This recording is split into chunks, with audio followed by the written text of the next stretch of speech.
সুপ্রিয় সুশীল বন্ধুরা, যারা ফেসবুক এবং সোশ্যাল মিডিয়াতে বিভিন্ন ধরনের সুশীল পোস্ট করছেন, এটাই কি স্বাধীনতা? এটাই কি চেয়েছিলাম?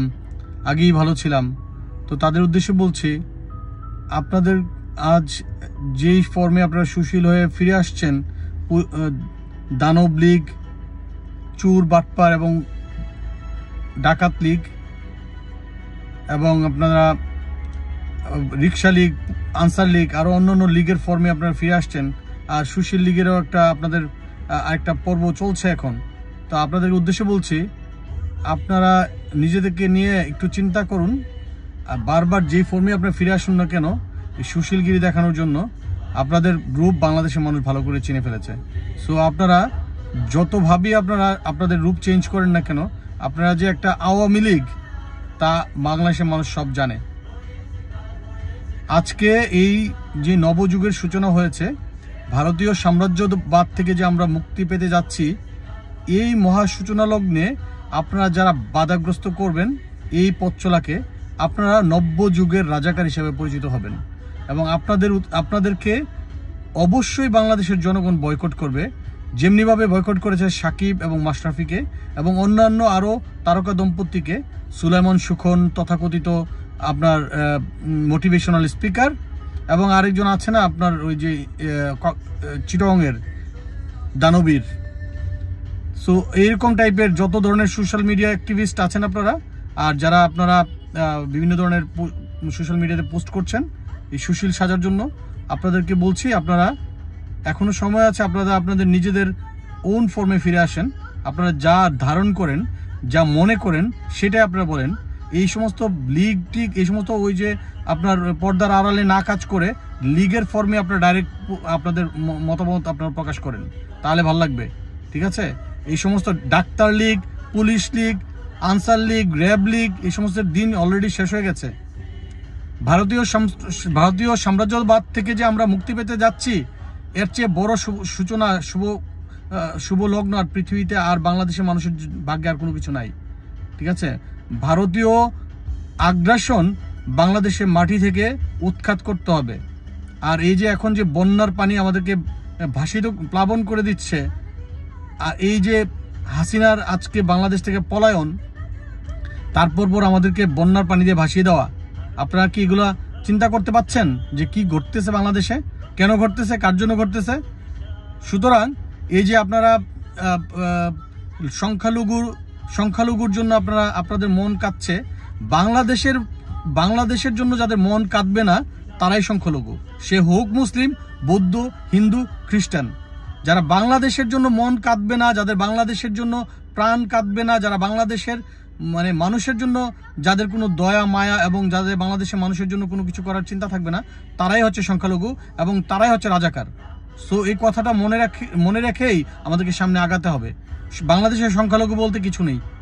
সংখ্যালঘু হবে তারাই যারা বাংলাদেশের স্বাধীনতা সার্বভৌমত্বর বিরুদ্ধে কাজ করবে এবং এই যে ভারতীয় আগ্রাসনকে যারা সমর্থন করবে, তারাই হবে বাংলাদেশের জন্য রাজাকার, আলবদর, আল শামস, এবং হবে বাংলাদেশের জন্য সংখ্যালঘু। আর এই যে আপনারা হিন্দু মুসলিম, বৌদ্ধ, খ্রিস্টান, এই যে ভেদাভেদ করার চেষ্টা করছেন, এগুলো করে কোনো লাভ হবে না। কারণ বাংলাদেশের মানুষের মধ্যে এই যে ধর্মীয় ভ্রাতৃত্ববোধ আজকের না, এগুলা হাজার বছর ধরে চলে আসছে। আর বাংলাদেশের মানুষ জানে কাদেরকে কোথায় কিভাবে স্থান দিতে হবে। যারা সংখ্যালঘু হওয়ার জন্য অতীব চেষ্টা করছেন, আমরা দেখছি এই যে 5 তারিখের পরে কিছু সংখ্যক ভারতীয় দালাল, যারা আপনারা ওই যে সীমান্তের পাশে গিয়ে বিএসএফ এর করা ভিডিও ফুটেজের মাধ্যমে আপনারা আকুতি মিনতি করছেন বাংলাদেশ থেকে ভারতে যাওয়ার জন্য, এই পানির মধ্যে দাঁড়িয়ে দাঁড়িয়ে ভিডিও করেছেন। বিএসএফ এর মিডিয়া কভারেজ হয়েছে। সেইখানে তারা তো আপনাদেরকে যারা ওখানে গিয়েছিল তাদেরকে তো কোনো এক কাপ পানিও দেয় নাই, কোনো ত্রাণও দেয় নাই। তো তাদের আজকে জীবন কোথায় গেল, তারা বিপন্ন কোথায় হয়েছে, কোনো মিডিয়া থেকে এসেছে আজ পর্যন্ত?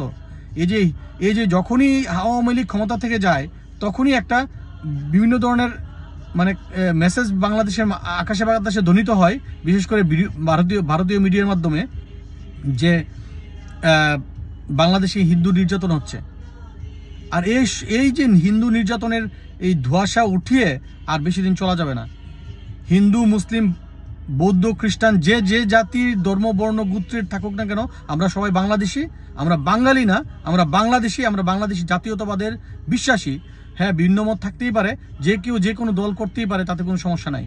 কিন্তু যারা বাংলাদেশের সার্বভৌমত্বের বিপরীতে কাজ করবে, তারাই সংখ্যালঘু, তারাই বাংলাদেশের শত্রু। তাদেরকে চিহ্নিত করতে হবে এবং সময় এসেছে তাদেরকে চিহ্নিত করার। এবং আমি শুধু এটাই বলবো যে আজকে সাকিব, মাশরাফিদের জন্য যাদের দরদে বুকটা ফেটে যাচ্ছে, তাদেরকে বলছি, আপনারা 5 তারিখের আগে বাংলাদেশে যে সহিংসতা ঘটনাগুলো ঘটেছে, পুলিশের গুলিতে যে মানুষের বুক ঝাঁঝরা হয়েছে, এই যে এত অসংখ্য মানুষ যে প্রাণ দিয়েছে, তখন আপনারা কোথায় ছিলেন? আপনাদের বুকে কি এতটুকু মায়ামমতা লাগেনি, মায়ামমতা হয়নি? যেই 16 বছরের একটা ছেলেকে পুলিশ দড়ি দিয়ে, রশি দিয়ে বেঁধে, যাকে মানুষের সামনে দিয়ে ব্যানগাড়িতে উঠিয়ে নিয়ে গেল, যাকে জামিন পর্যন্ত দেওয়া হয়নি। আর সেই ছেলেটা বাংলাদেশের জার্সি পরে, ক্রিকেটের জার্সি পরেই সে আপনার ওই যে জেলহাজতে গিয়েছিল। সেই ছেলেটা সাকিবের চেয়ে অনেক অনেক অনেক মানবিক মানুষ। সাকিব একটা মানে বাংলাদেশের জন্য, একটা ক্রিকেটের জন্য একটা অবশ্যই একটা সম্পদ। বাট সাকিব সে বাংলাদেশটাকে সে রিপ্রেজেন্ট করে না। সে আওয়ামী লীগকে রিপ্রেজেন্ট করে, সে ভারতীয় দালাল, সে ভারতীয় সংস্কৃতিকে রিপ্রেজেন্ট করে। আর যার কারণেই সে এই মানে বিগত যে দ্বাদশ জাতীয় সংসদ নির্বাচনটা হয়েছিল, সেই নির্বাচনকে মানে সাপোর্ট করার জন্য এবং সেই নির্বাচনটাকে বৈধতা দেওয়ার জন্যই সেই সাকিব, সে বাংলাদেশ জাতীয় ক্রিকেট দলের একটা মানে গুরুত্বপূর্ণ প্লেয়ার এবং একজন বিশ্ব অলরাউন্ডার হওয়ার পরেও সে কিভাবে একটা দলের হয়ে নির্বাচন করতে পারে। সে দল থেকে সে ক্রিকেট বোর্ড থেকে পদত্যাগ করা দরকার ছিল। সে ক্রিকেট থেকে পদত্যাগ করে সে যদি কোনো রাজনীতি করতো, তাহলে কোনো সমস্যা ছিল না। আর সাকিব যেদিনই সে আওয়ামী লীগে জয়েন করেছে, যেদিনই আওয়ামী লীগের নমিনেশন নিয়েছে, সেদিনই সে সাকিবকে হত্যা করেছে। সে একার ছিল না, সে আওয়ামী লীগের ছিল না, সাকিব পুরো বাংলাদেশের ছিল। সেই সাকিব বাংলাদেশের সম্পদকে সে নিজেই নষ্ট করেছে। সে একটা দলকে সাপোর্ট করে সে একটা দলের হয়ে গিয়েছে। আজকে সাকিবের নামে মামলা হচ্ছে, কারণ কি? সেই মামলাগুলো হওয়ার কারণটা কি, সেটা আপনাদেরকে বুঝতে হবে। সাকিব একজন হাসিনা, খালেদা বা অন্যান্য যে গুরুত্বপূর্ণ রাজনৈতিক ব্যক্তিত্ব ছিল বাংলাদেশে, তাদের চেয়ে অনেক গুরুত্বপূর্ণ ভূমিকা সাকিবের ছিল। এবং সাকিব একটা গুরুত্বপূর্ণ ব্যক্তি। সাকিব নিজে একটা দল, মাশরাফি নিজে একটা দল। তাদের কোনো দল করার দরকার ছিল না। আজকে তারা দলে জয়েন করার কারণে তারা বিভক্তি হয়ে গেছেন। তারা নিজেরা বিভক্ত করেছেন এবং বাংলাদেশের জনগণ থেকে তারা পুরোপুরি বিচ্ছিন্ন হয়ে গেছেন।